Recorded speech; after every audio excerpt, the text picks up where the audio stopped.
much, and I'm thrilled to be back with so many great American patriots, which is exactly what you are, who stand for our freedom, vote for our values, and pray to Almighty God.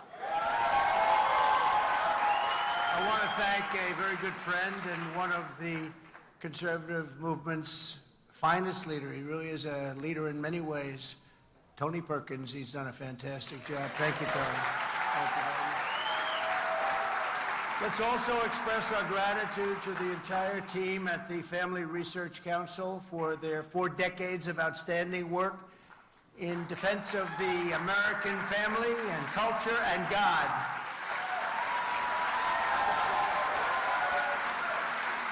And thanks as well to Representatives Jim Banks. By the way, Jim is running for the Senate, as you know, from a great place, Indiana.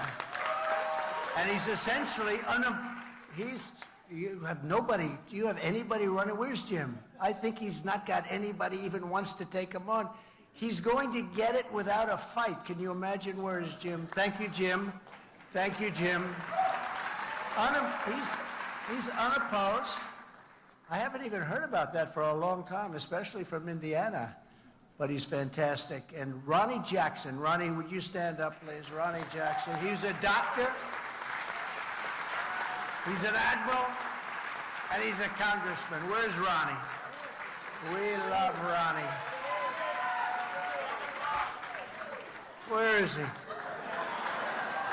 See? And he just, oh, there. You didn't get a very good seat tonight. What's going on? He's fantastic. So he's like a highly respected in the military, an admiral. He was my White House doctor. He said, I'm the healthiest president in history. He said that if I didn't eat junk food so much, I would have lived 200 years, he was projecting. But he was a great doctor and a great admiral, and now he's a great congressman from Texas, and he won his race by 49 points. That's pretty good. And we love Ronnie. Ronnie, thank you very much for being here. And a very special woman, and a very brilliant woman. She helped so much with everything I've done. I think most of you would hear, she's very shy. She doesn't like being on television or anything like that. She's a shy person. Kellyanne Conway. Where's Kellyanne? Where is Kellyanne? She's so incredible. Thank you, Kellyanne. She's a great woman, actually. We had an incredible campaign. 2016, we had an incredible campaign in 2020. What the hell happened there? We got more votes than any sitting president in history. Can you imagine? More votes than any sitting president by close to 12 million. I was told if we got 63 million, which we got at 2016, you can't lose. It's just impossible. And we topped it by millions, but we're going to have the most successful election ever coming up, and we're going to do things nobody thought possible. Because 1 year from now, each of you will vote in the most important election of your lifetimes. Your most important. This is going to be the most important. This election will decide whether America will be ruled by Marxists, fascists, communist tyrants who want to smash the Judeo-Christian heritage, or whether America will be saved by God-fearing, freedom-loving patriots like all of the people in this room. And if we stand together in this fight, we're going to defeat crooked Joe Biden if he runs. Is he going to make it to the starting gate? Every time I watch him do so badly, I say, oh, this is not good. No, I want him to do much better than he's doing, because I don't know if he's going to make it. But we're going to take back our country, we're going to take back our culture, and we're going to make America great again, greater than ever before. And I come here tonight bearing a very simple message. No president has ever fought for Christians as hard as I have, and I will keep on fighting for Christians as hard as I can for 4 more years in the White House, and we will do things that nobody has ever been able to do. Just think of what we already achieved with the help of many of the great people in this room. I know so many of you. We did more to uphold religious liberty than any administration in history, according to everybody. I fearlessly protected the religious freedoms of doctors, nurses, teachers, and faith groups like the Little Sisters of the Poor. I blocked the IRS from using the Johnson Amendment to interfere with pastors' freedom of speech. Very important. Very important. I stopped Barack Hussein Obama's hateful and bigoted assault on faith-based adoption and foster care services, and I restored your right to help those beautiful children find a loving family. I took historic action to defend the religious liberty of students in public schools and on college campuses, so important. And I was the first president to convene a meeting at the United Nations to end religious persecution worldwide. We did that. As president, thank you very much. As president, I stood proudly with our friend and ally, the State of Israel.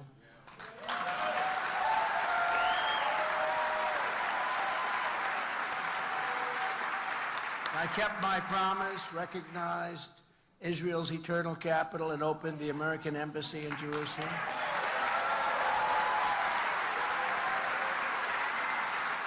And I got the embassy built. They were starting to raise funds and do the funding, and they said it was going to cost $2 billion. And I said, $2 billion? And I told my people, do you have a site? We are the United States, and we have sites all over the place. And real estate, because I see a couple of my great real estate friends right here. And I said, you have a site that's a great site, much better than the one that they wanted to buy for a tremendous amount of money, way overpaying. That man, whoever owned that site, does not like me very much. He was going to make a fortune. And they came back to me the following day and said, yes, sir, we do have a site. We have a great site. Is there a building on it? Yes, there is. It's abandoned, but it's a very strong building, structurally good.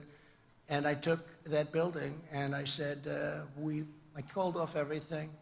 I had my people go and check it. I said, how much would it cost to rebuild that building and make it the embassy? They said, about $400,000. That's slightly less than $2 billion, right? And it's the first time I've ever said this in business. I said, you know, that sounds too cheap. It's usually that's too expensive.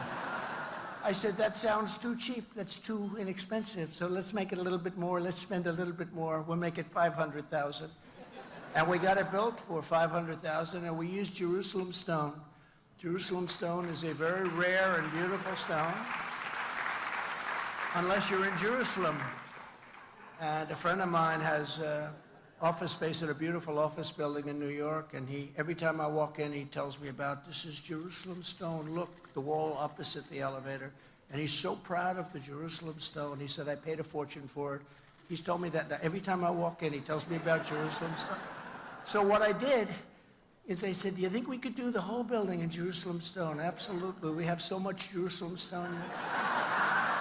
I said, is it expensive? They said, not at all. It's cheap as you can imagine. And we did it in Jerusalem stone, and it is a truly beautiful embassy, and there's no reason for them ever to do anything else because it's a beauty and it's the best location there is in Jerusalem, and it was a great honor. So we not only designated, we also got it built, and built many years ahead of schedule. So it was, and we saved approximately $2 billion, so that was okay. But I also recognized, they were working on this for 58 years, I recognized Israel's sovereignty over the Golan Heights, you know that, and took care of that. I was done. 52 years they worked on it. Planes would come in every season, planes that have meetings that would last for 2 days, and then they'd leave, nothing would happen. I got it done in about 12 minutes. And I withdrew the United States from the disastrous Iran nuclear deal. Disaster. And here at home, we totally transformed the federal judiciary, appointing nearly 300 judges to interpret the law and the Constitution as written. Very big thing. Together, all of us, we withstood vicious attacks to confirm 3 great Supreme Court justices, Neil Gorsuch, Brett Kavanaugh, and Amy Coney Barrett.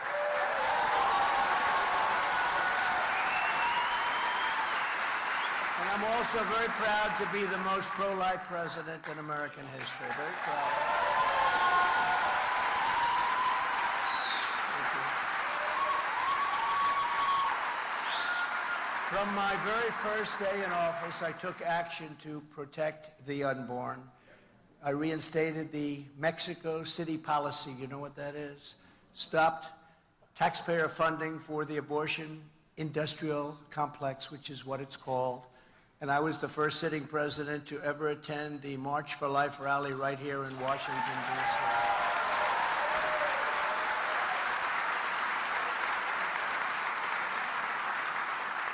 They all said they're going, but they never got there.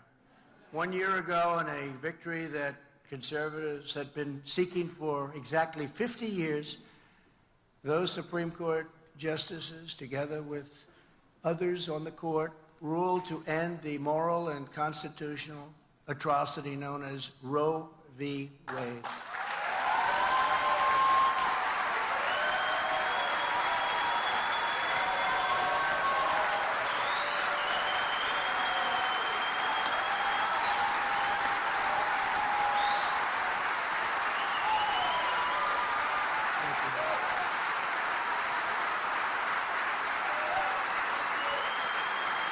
Thank you very much. So now pro-lifers have a tremendous power to negotiate, which they didn't have at all before the ruling. They had no power. They could do anything they wanted to the unborn. No power. You had nothing. You had no seat at the table. This moves the issue back to the states, which all legal scholars wanted. On both sides, they wanted it to go back to the states. And like President Ronald Reagan before me, I support the 3 exceptions for rape, incest, and the life of the mother. And again, that's a decision that you're going to have to make for yourself, and you have to go by your heart and what you feel. But I do, and I will say politically, it's a very tough decision for some people, but very, very hard on elections. Very, very hard. This was, we had midterms, and this was an issue, you know. They are the radical ones. We are not the radical ones. They are the radical ones. Remember, the Democrats are the people that will do things that nobody thought anybody would ever do. They'll kill babies in the 5th, 6th, 7th, 8th, 9th month, and they'll even kill babies in some cases after birth. They are the radicals. We're not doing that. They're doing that. And I said to politicians, they just don't know how to talk about this issue. It's a complex issue. But they don't know how to talk about it. And if they don't speak about it correctly, they're not going to win. They're not going to win. And they turned it around, the Democrats mostly. They turned it around and put it on us. And we have to take that issue. And now, really, for the first time, we have to run very strongly.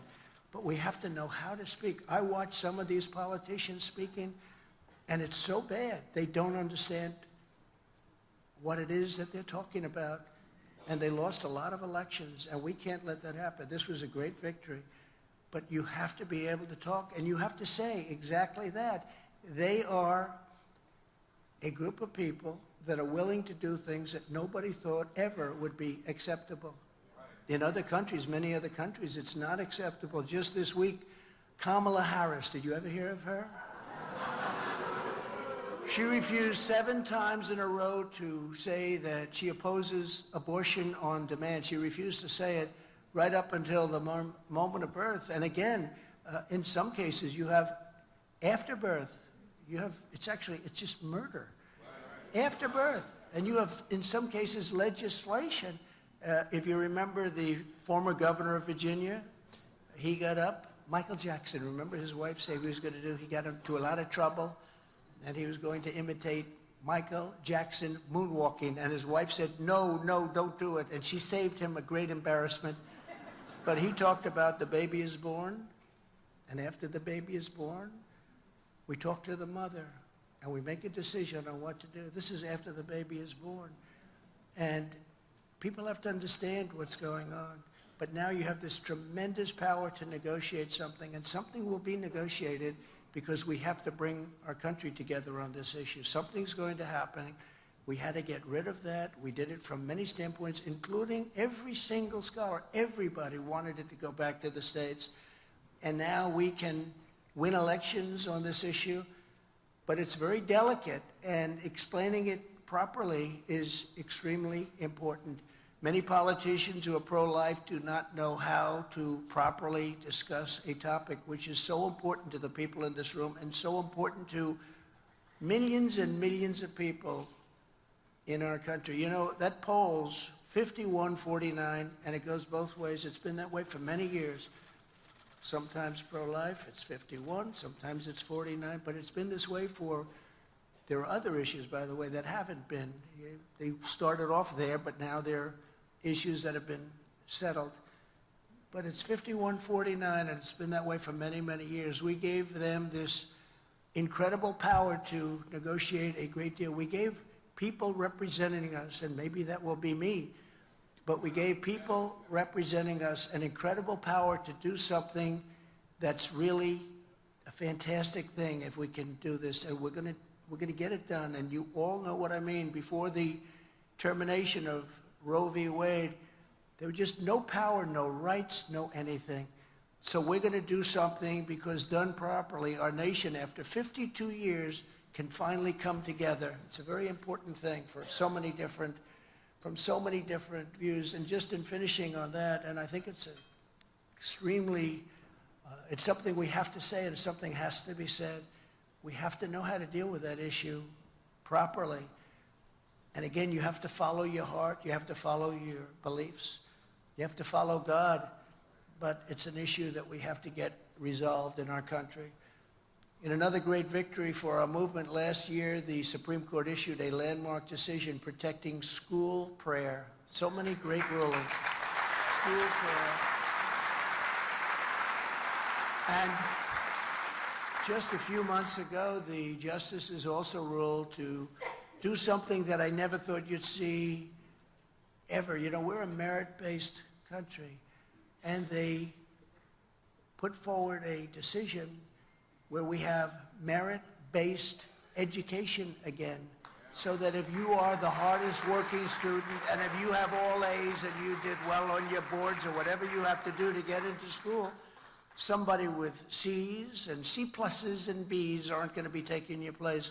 It's such an incredible victory. Most people thought that was not something that was going to get done, and it got done because we were able to appoint 3 people on top of some great people that are already on the Supreme Court. So every promise I made to Christians as a candidate, I delivered, and in many cases delivered much more than the promises I made. So that's an honor.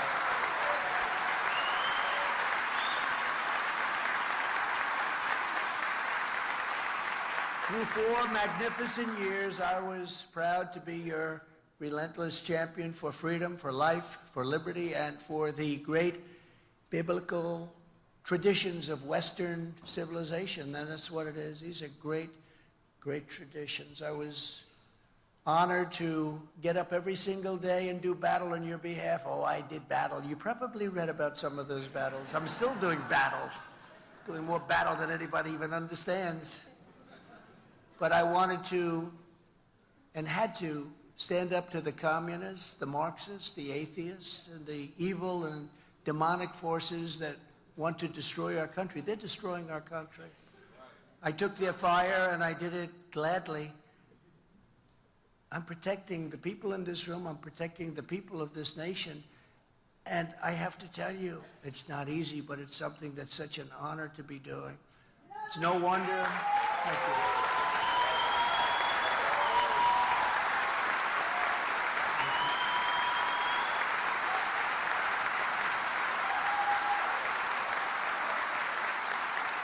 It's no wonder that this very sinister opposition is now tearing down every law and institution to try and stop us from vanquishing them from power forever.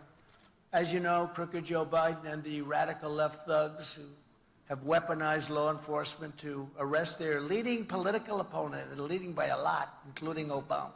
I'll tell you what, you take a look at Obama and take a look at some of the things that he's done. This is the same thing. The country is very divided. And we did with Obama. We won an election that everyone said couldn't be won. We beat Hillary Clinton. Now, you know, I used to call her Crooked Hillary. I'd say Crooked Hillary, but I took that name away from her. That was a great day. About 2 months ago, I said, you know what? Because I don't like using names on people, doubles. I think we have a lot of words out there. So now I call her Beautiful Hillary. She's a beautiful woman. And rather than Sleepy Joe, we call him Crooked Joe because it's a very appropriate name. So that was a good day for Hillary. I think she was very happy with it. But what they're doing is high-level election interference. That's what it is. They're interfering with our elections, just like they stuff ballot boxes, just like they do so many other things, like the 51 people that said it was Russia disinformation. These people were very dishonest when they did that and when they said that, or just like Twitter with FBI, they call it Twitter files, and so many other things. And it's happening for a single reason, because I'm the only candidate that they do not want to run against, and the polls bear this out. All these polls that are coming out today, we're beating Biden by a lot. We're beating DeSanctimonious by a lot. Just last night, Fox has us up. I say us because me is us as far as I'm concerned. Really true. But Fox has us up by almost 50 points on DeSanctimonious, and we're beating Biden by a lot. Ron DeSanctimonious, I endorsed him. He only won because I endorsed him, and then he says, well, I have no comment as to whether or not I'm running. I said, did he say that? That means he's running. Let's go. Let's go get him. And he's fallen like a very badly injured bird from the sky. He's really been hit hard. Harvard-Harris just came out, and they have very similar results. We're leading by 57 points, 55 points, 50 points. We're leading in some by 65 points, leading by 65 points. Nobody's seen anything like it.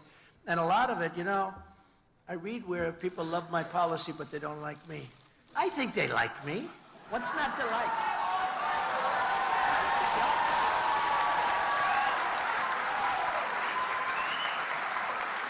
I think they like me. Not just about policy, gotta have something else, right? But I think they like me, and I think that I love them. I love the people of this country, and they've gone through a lot. This last period of time has been excruciating. In South Carolina, Ron is in 4th place now. I'm leading by 35 points, but you know, you have a senator, you have a governor running from South Carolina, great state. We're leading by a lot. But Ron has actually dropped to 4th place, and he's dropped to 2nd place in other states, and it's pretty amazing what's happened. It's a beautiful thing to watch. Oh, I shouldn't say that. We have religious people. I should not be saying that, right? But religious people want to win. We want to win. And we want to win because we're going to do a great job for the country. We have to finish what we started.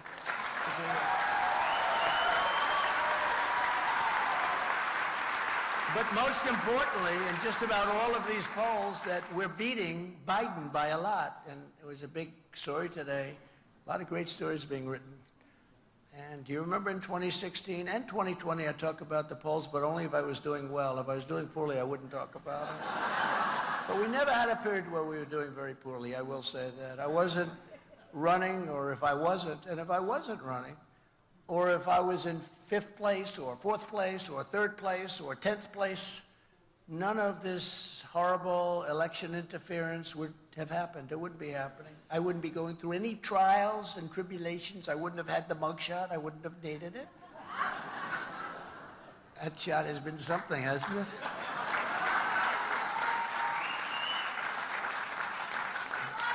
They have sold more T-shirts than any T-shirt ever in history.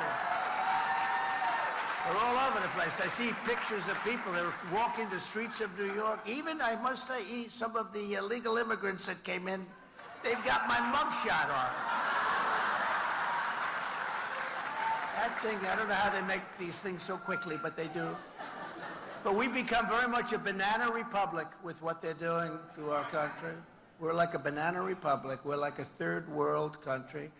We did great in 2016, and we won. We did much better in 2020 than we did in 2016. And as I said, getting millions and millions more votes than any sitting president. And we are going to do better in 2024 than we've ever done. And I can tell you, I can tell you that there has never been spirit like this. We had unbelievable spirit in 2016. We had more spirit, even more spirit in 2020. We got many more votes, close to 12 million more votes. That's unheard of. You know, when you think that we set the all-time record for a sitting president, and they told me that two great pollsters, Fabrizio and McLaughlin, they told me that if you get 63 million, which is what I got in 2016, if you get that, there's no way you can lose. We got 12 million more and we lost. We didn't lose. It was a rigged election. It was a rigged election. So they rigged the presidential election in 2020, and we're not going to allow them to rig the presidential election in 2024. We're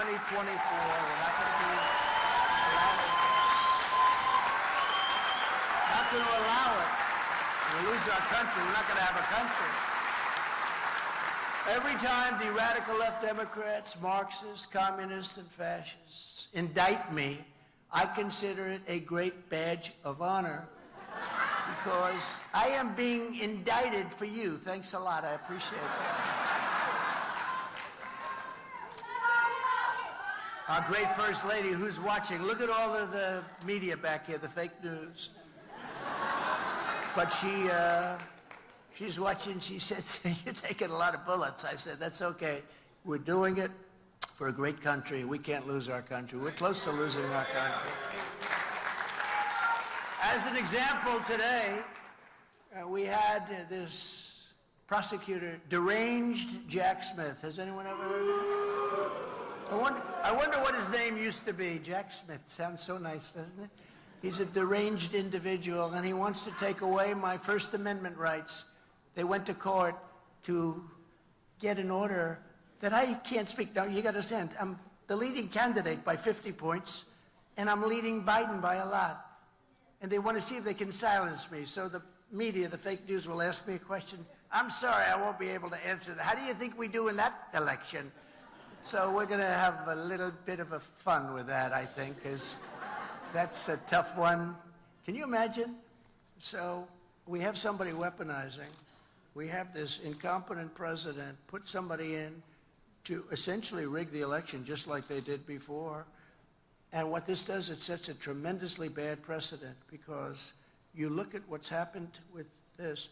Now, if I win, and let's say somebody comes along on the Democrat side and they're looking very strong, I can call my attorney general, I guess. Am I allowed to call him and say, you have to indict him on something, just find anything. You can indict him for anything you want, just indict him. And then, for the most part, when you get indicted, you know what you do? Ladies and gentlemen, I have decided to leave office immediately, et cetera, et cetera. I will be spending more time with my family. Do you ever hear that speech? Like hundreds of times. I'm the only one that ever got indicted where my poll numbers went through the roof. What the hell is going on? I'm the only one. It's never happened before. Never happened before. But they want to take away our First Amendment rights. That's going to be an interesting one. But never forget, our enemies want to stop us because we are the only ones, and they know this, that can stop them. They want to take away my freedom because I will never let them take away your freedom. That's what they're doing. They want to silence me because I will never let them silence you. It's the way it works. And in the end, they're not after me, they're after you, and I just happen to be standing in their way. I'm in their way. You can tell that pretty easily. The truth is, the radical left is coming after all of us because they know that our allegiance is not to them. Our allegiance is to our country and to our Creator. Amen. And they know that, and we know that. As many of you have heard 2 weeks ago in an outrageous attack on Christians everywhere, the Stalinists and the Biden administration. And I'm not sure it's him because I don't think he knows where the hell he is. It's the people that surround him. They're smart and they're vicious and they're sick. But I'm not even sure it's him. And I don't know if he gets to the gate. I don't know if he's going to get to the starting gate. But these Marxists and Stalinists and the administration, got a Washington, D.C. jury to convict 5 pro-life activists who are now facing up to 11 years in prison for simple acts of protest. You read all about it, you hear all about it, and you talk all about it. Under Biden, others are being sentenced to 10, 15, and even 20 years in prison for retribution for their political beliefs, while Antifa and other groups burned down cities like Portland, like Minneapolis. They went into Seattle. What they did in Seattle was they basically took over a big percentage of the city. They kill people, they loot, they plunder, and they go free. The political repression is immoral, and it's very, very un-American, and it's very dangerous for them to be playing that game. To reverse these cruel travesties of justice, tonight I'm announcing that the moment I win the election, I will appoint a special task force to rapidly review the cases of every political prisoner who's been unjustly persecuted by the Biden administration.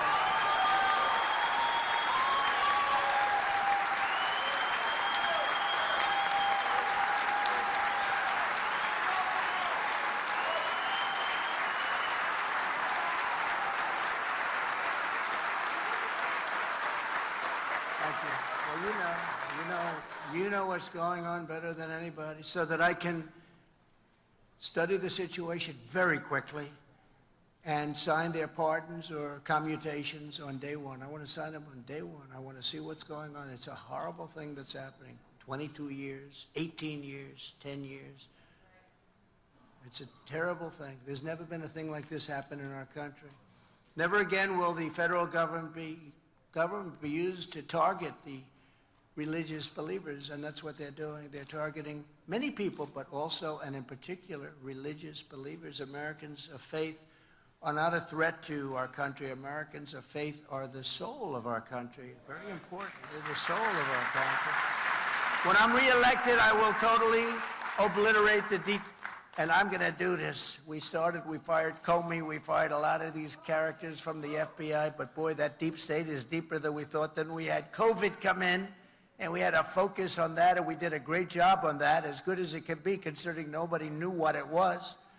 The dust from China came in from the Wuhan lab. I said that right from the beginning. It turned out that that was right. I took a lot of heat. It didn't come. It came from caves that were 2,000 miles away with bats.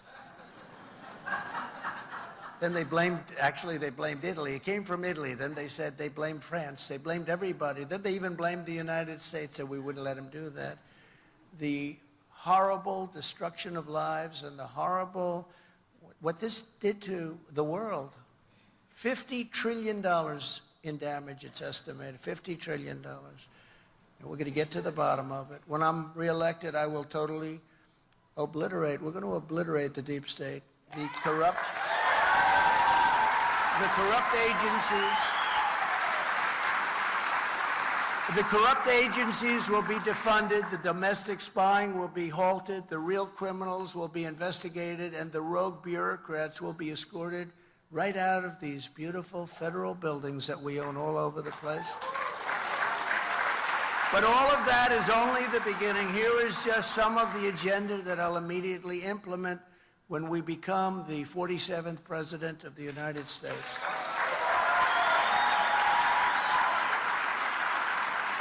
And by the way, bad things happened with the election, but if we win, and I have to say if, I don't want to say when, because they can cheat. If everything's straight, 100%, but they're very, very good at cheating. If we win, this will be the biggest political victory by far in the history of our country, and better than doing it the more traditional way, because they have shown how bad they are. They have shown what a horrible job they did, whether it was in Afghanistan, the way they withdrew, the most embarrassing moment in the history of our country, or inflation, or the economy, or you can name everything. The woke military. We have a great military, but they're trying to make it woke and destroy it. So many different things. And because of that, I believe that's the reason that we're so popular right now. They like us, they like me, but they really also cannot stand what's happening to our country, what these people are allowing, when millions and millions of people are being allowed to come into our country from prisons and from mental institutions, insane asylums, and terrorists are coming into our country. Human traffickers are coming into our country. Millions and millions of people, we have no idea who they are. Before I even arrive at the Oval Office, shortly after I win the presidency, I will have the horrible war between Russia and Ukraine settled. I'll get that settled. I know them both very well. It'll be done very quickly. And that war would have never happened had the election not been rigged. That war, all of those thousands, hundreds of thousands of people, that'll be one of the horrible things that you'll be learning. The number of people being killed in that war, far greater than what you read. When a city's bombed and buildings are collapsing all over the city, they're collapsing. And then they say 2 people were slightly injured today. No. Thousands of people were killed. The numbers are much worse than anybody has any idea. I'll get it settled immediately. I know them both very well. I will get it settled immediately. It would have never happened had the election been what it should have been. And as the Bible says, blessed are the peacemakers. And I was a peacemaker. I was a peacemaker. We got out of Syria. We got out of Iraq. We defeated ISIS. You know, we defeated ISIS, 100% of the ISIS caliphate. I was told it would take years to do. We were fighting them for 20 years. I got it done in 2 months. We got it done very quickly. We have a great military. We have a great military. I go into the story, but we have a little bit of a while to go, and we have a beautiful evening, and we can take our time. But we defeated ISIS. We did something that people said just would take too long, and it won't happen. And we defeated them very soundly. But now they probably start coming back because they see a weak and pathetic administration. Weak and pathetic. I'm the only candidate who can make this promise to you. I will prevent World War III. We're very close to World War III. And this won't be army tanks running against each other and shooting each other. This won't be airplanes flying in the air. These are weapons of mass destruction. These are weapons of destruction that the likes of which nobody has ever seen before. This will be an obliteration of the world, and I will stop that. And we never had a problem. You never read about it until recently. Everything is being done wrong. Everything is being said wrong. They don't know what they're doing. But we're very close to a world war, and if we have a world war, it'll be destruction like nobody's ever seen before, far greater than World War I or World War II, because the weaponry is so powerful, so horrible and powerful. I will stop the disaster known as Bidenomics, which stands for inflation, taxation, submission, and failure. What it is. Tremendous inflation. You know, inflation, if you look at it over the years, I went to the Wharton School of Finance, and I studied a lot of economies over the years. And when you look at inflation going back hundreds of years, any country that has inflation is a country killer. It destroys countries. You look at what happened with Germany. You look at what happened with numerous countries with rapid inflation, with big inflation. And look at what's happening to us now. You know, inflation is coming back very strong again. You look at the numbers that were just released yesterday.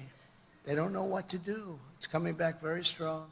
I will regain energy independence as we had 3 years ago. And achieve energy dominance as soon as, look, I mean, we were going to be energy dominant within 7 months, dominant. We had total energy independence. We were only taking our energy. I was filling up the national reserves, got it full. Then he starts taking it. Now it's at the lowest level it's ever been because he wanted to get it for automobiles so that people would get a little bit cheaper gas so they could try and win an election. That's not what the purpose of that is for war.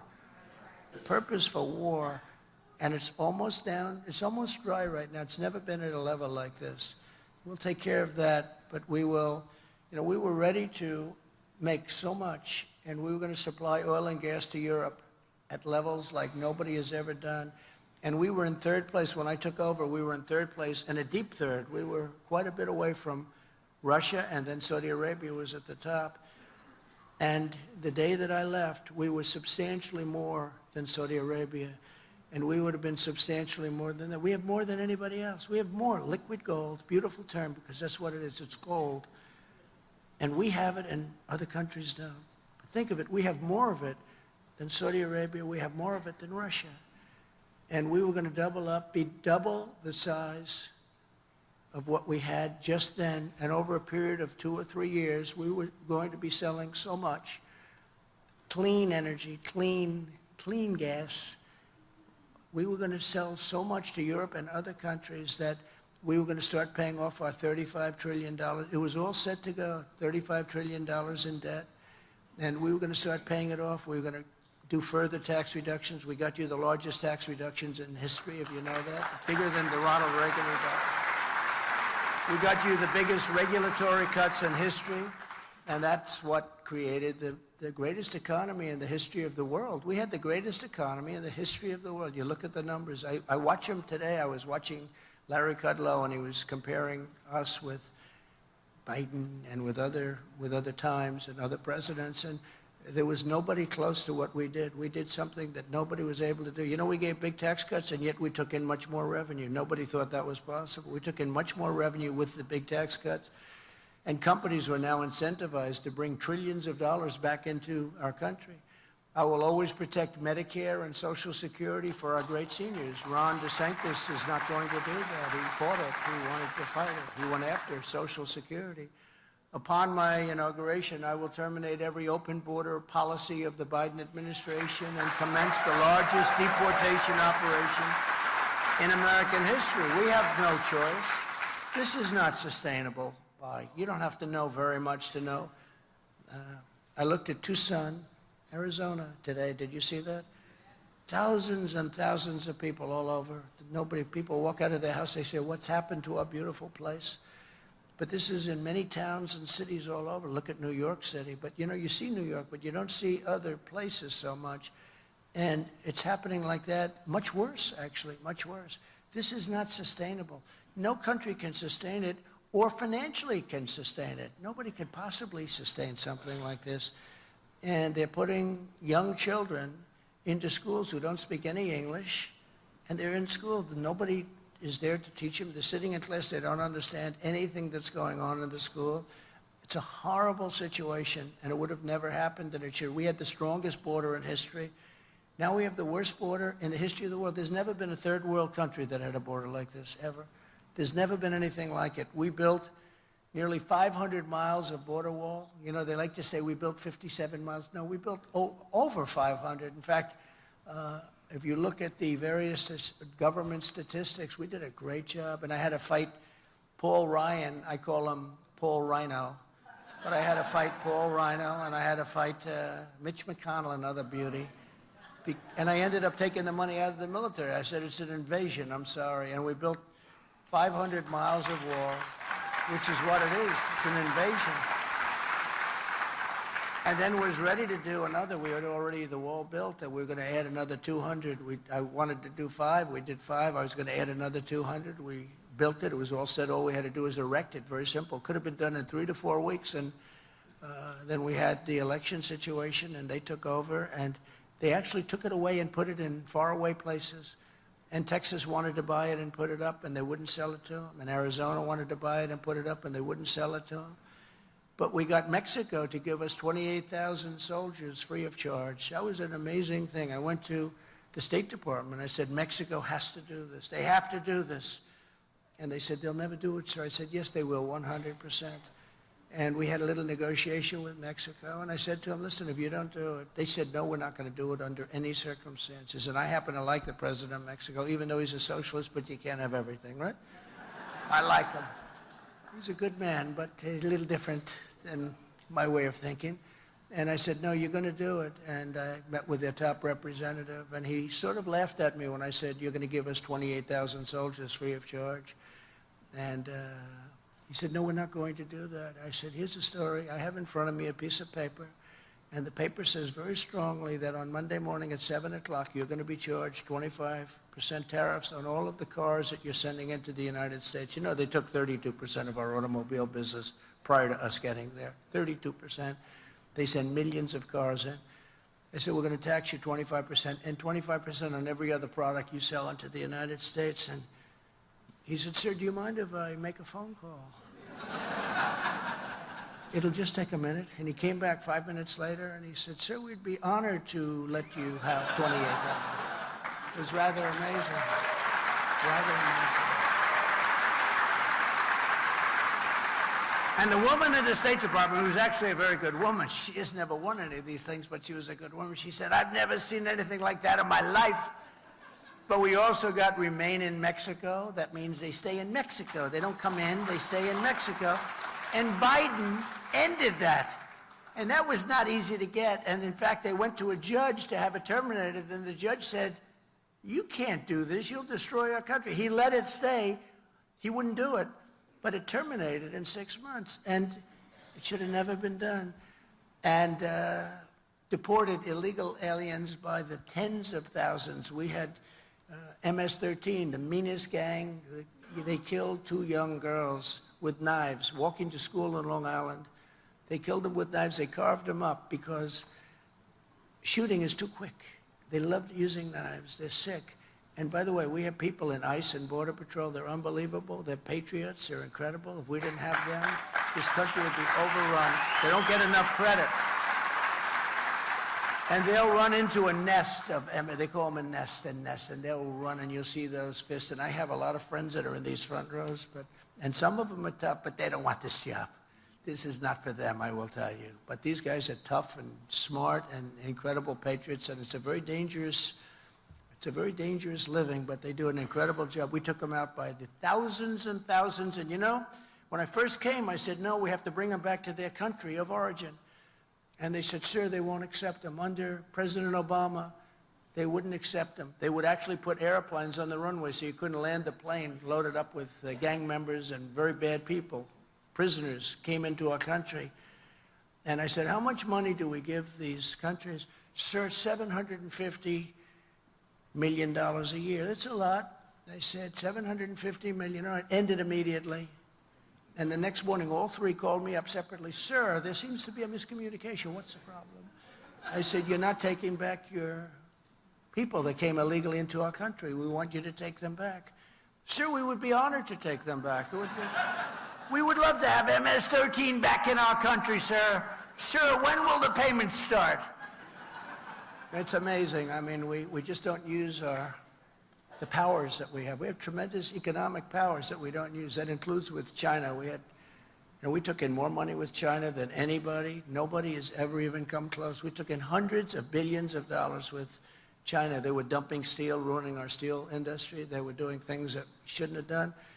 And I put tariffs of 25 and 50% on them, different products coming in. And we took in hundreds of billions of dollars. And those tariffs are still on, you know. Biden doesn't have the courage. There's so much money coming in, and he shouldn't. I guess they're probably trying to end it, but they're not able to because it's just so powerful, so much, hundreds of billions of dollars. No other president took in 10 cents from China. But I will also use Title 42 to end the child trafficking crisis by returning all trafficked children to their families in their home countries immediately. And as Jim Caviezel, who's a great guy, you know who he is? The movie, Sound of Freedom, he said, God's children are not for sale. Very simply. On day 1, I will sign a new executive order to cut federal funding for any school pushing critical race theory, transgender insanity, and other inappropriate racial, sexual, or political content on our children. Easy to do. Easy to do. I will insist on the right of every parent to send their child to the public, private, charter, or religious school of their choice. I will close immediately the Department of Education, and we will move everything back to the states where our children can be individualized in education. And it'll be done with great love for our children. States will do it much better. You know, we're at the end of every list. I don't know if you see this. They have the top 40 nations. We're always at the end. We spend more money per pupil by double and triple of any other nation. And yet we're at the bottom. We will end this horrible Department of Education. We'll keep a few people there just to make sure they're guaranteeing they're going to teach English, just in case we have some rebels. But we're not going to have very much. It'll be able to fit on the stage, I think, the number of people we have. They have office buildings all over Washington, Department of Education. It's ridiculous. And look at the way we're rated. We're rated among the worst. We will have great schools that lead to great jobs and ultimately to great lives. And I will not give 1 penny to any school that has a vaccine mandate or a mask mandate.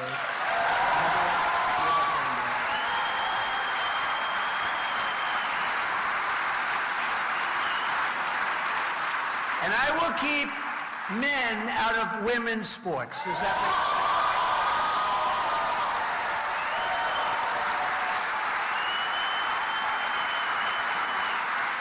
You know, last week they had a weightlifting contest, and a young woman was fantastic. She was a champion, and the record stood for about 18 years. And, you know, they'd put like a quarter of an ounce on one side, quarter of an ounce, and boom, they'd try and do it. The record was beaten by like 150 pounds by a person that had the operation, went in, lifted the weight, and that's a record that's going to stand for a long time. But this is something where they were dealing in ounces, and the record was massively, I mean, just massively shattered. It's so crazy to think about this. It's so crazy what's happening. You look at these swimming records, they're being obliterated. They're being obliterated. And to think that we have to actually justify this, who would have thought 10 or 15 years ago that we have to say this?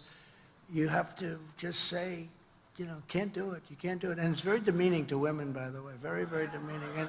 And you know, they have women afraid to even talk about it. You have these teams where the women get beaten so badly, and they're afraid to talk about it because it's not politically correct. But it's okay for me to talk about it, and I'll talk about it.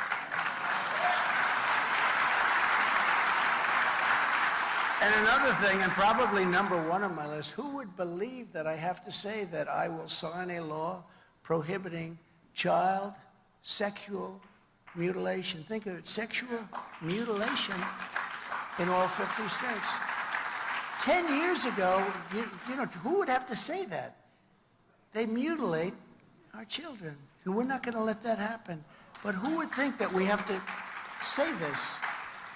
I will challenge California's depraved new laws that strip parents of parental rights and that encourage minors to be transported across state lines for sexual mutilation. And we will prosecute those involved in this sick California scheme for violating federal laws against kidnapping, sex trafficking, child abuse, and the deprivation of their civil rights. We're going to take care of it. It's crazy what's going on. It's crazy. It's not even believable. You have to mention these things, but you have to, because this is what's happening in our country. I will once again appoint rock-solid conservative judges to do what they have to do in the mold of Justices Antonin Scalia, Samuel Alito, a great gentleman, and another great gentleman, Clarence Thomas. These are great people. And I will fully uphold and continue to uphold, they didn't gain an inch, our Second Amendment. There's tremendous pressure on our Second Amendment. I will bring back free speech in America. And I will secure the integrity of our elections. We have to secure the integrity of our elections. We have to do it. This is what we must do to restore our country to greatness. We want our country to be great again. We had a great country, and over the last fairly short period of time, really did badly with Obama, too. I have to tell you, we had to change a lot of things, but you take a look at what's happened to this country in a short period of time. Look at what's happened over the last 3 years. For nearly 250 years, our nation has been propelled by the power of prayer and guided by the hand of God in heaven. It was faith that led the pilgrims across the perilous seas of Plymouth Rock. They came to Plymouth Rock, and that was a long, arduous, and deadly journey. It was faith that moved our founding fathers to change history forever and proclaim that our rights to do not come from anywhere other than from our Creator. And it was unflinching faith that inspired generations of pastors and patriots, chaplains and soldiers, farmers, workers, laborers and pioneers to make America the greatest country in the history of the world.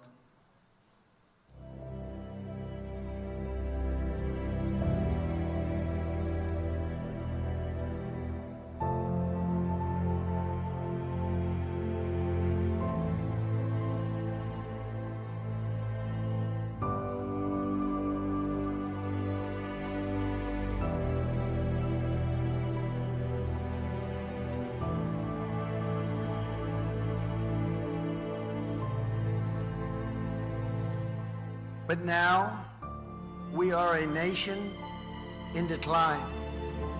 We are a failing nation.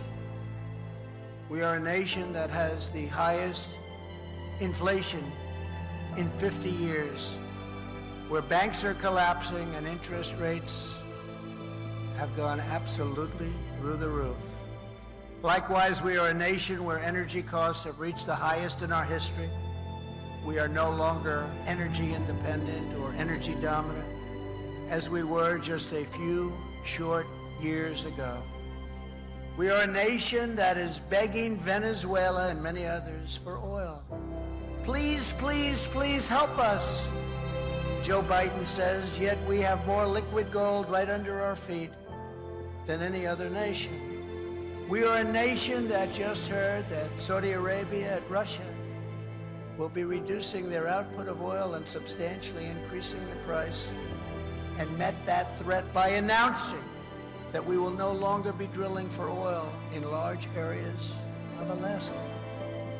We are a nation that is consumed by the radical left's Green New Deal, yet everyone knows that the Green New Deal is fake and will lead to our country's destruction. We are a nation whose leaders are demanding all-electric cars, despite the fact that they can't go far, cost too much, and whose batteries are produced in China with materials only available in China, when an unlimited amount of gasoline is available inexpensively in the United States, but is not available in China. We are a nation that wants to force the trucking industry to buy all electric trucks, which would be like going back 50 years because a diesel truck can go 2,000 miles on a tank of fuel, whereas an electric truck can only go 300 miles. That will destroy our supply chain for good. And now we're a nation that wants to make our great army tanks all electric, so that despite the fact that they will not be able to go very far either, fewer pollutants will be released into the air as we blast our way through enemy territory. And we are a nation also that wants to make our fighter jets with a green energy stamp, losing 15% efficiency, but allowing us to keep our enemy's atmosphere clean of pollutants, while we attempt to knock out all of their planes. We are a nation that ended oil exploration and production in the United States just as the price of oil reached an all-time high. What other country would do such a foolish thing? We are a nation that surrendered in Afghanistan, leaving behind dead soldiers, American citizens, and $85 billion worth of the finest military equipment in the world. And we are a nation that allowed Russia to devastate a country, Ukraine, killing hundreds of thousands of people, and it will only get worse. It would never have happened with me as your president, and for 4 straight years, it didn't happen. And China and Taiwan are next. We are a nation that has weaponized its law enforcement against opposing political parties like never before. There has never been anything like this. We've got a Federal Bureau of Investigation that won't allow bad election-changing facts to be presented to the public, and which offers $1 million to a writer of fiction about Donald Trump to lie and say it was fact, where Hunter Biden's laptop from hell was Russian disinformation and the FBI knew it wasn't, but 51 intelligence agents said it was, and they knew it wasn't also, and a Department of Justice that refuses to investigate egregious acts of voting, irregularities, and fraud. And we have a man who is totally corrupt and the worst president in the history of our country, who is cognitively impaired, in no condition to lead, and is now in charge of dealing with Russia and possible nuclear war. Just think of it. We would be in World War II very quickly if we're going to be relying on this man, and far more devastating than any war. There will never be a war. If that happens, there will never be a war like this. It will obliterate everything there is, everybody. It will obliterate every country. We are a nation that no longer has a free and fair press. Fake news is all you get, and they are the true enemy of the people. They refuse to discuss the Biden crime family, but enjoy covering false indictments of Donald Trump, who has done nothing wrong. We are a nation where free speech is no longer allowed, and where crime is rampant and out of control like never before. We are a nation that is allowing Iran to build a massive nuclear weapon, and China to use the trillions and trillions of dollars it has taken from us to build a military to rival our own. And less than 3 years ago, we had Iran, China, Russia, North Korea in check. They weren't going to do a thing against us, and everyone knows it. Now Russia and China are holding summits to carve up the world. And perhaps most importantly, we are a nation that is no longer respected or listened to on the world stage. We are a nation that in many ways has become a joke. We are a nation that is hostile to liberty, freedom, and faith. We are a nation whose economy is collapsing into a cesspool of ruin, whose supply chain is broken, whose stores are not stocked, and whose deliveries are not coming, whose educational system is ranked at the very bottom of every single list. We are a nation where large packs of sadistic criminals and thieves are allowed to go into stores and openly rob them, beat up and kill their workers and customers, and leave with armloads of goods, but with no retribution, where the authority of our great police has been taken, where their families and pensions have been threatened, and their lives would be destroyed for the mere mention of the words law enforcement. We are a nation where fentanyl and other forms of illegal drugs are easier to get than formula for our beautiful little babies. A nation whose once revered airports are a dirty, crowded mess. You sit and wait for hours and then are notified that the plane won't leave, and they have no idea when they will. Where ticket prices have tripled, they don't have the pilots to fly the plane, they don't have qualified air controllers, and they just don't know what they're doing. We're a nation that has lost its confidence, it has lost its willpower, and it has lost its strength. We are a nation that, quite frankly, has lost its way. But we are not going to allow this horror to continue. 3 years ago, we were a great nation, and we will soon be a great nation again.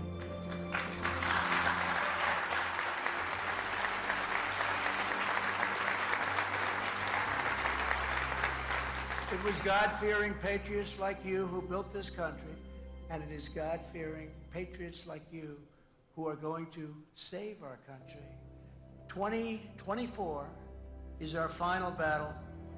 With your support in this election, we are going to finish what we started. With you at my side, we will demolish the deep state. We will drive out the globalists. We will cast out the communists. We will throw off the sick political class that hates our country. We will rout the fake news media, and we will drain the swamp once and for all.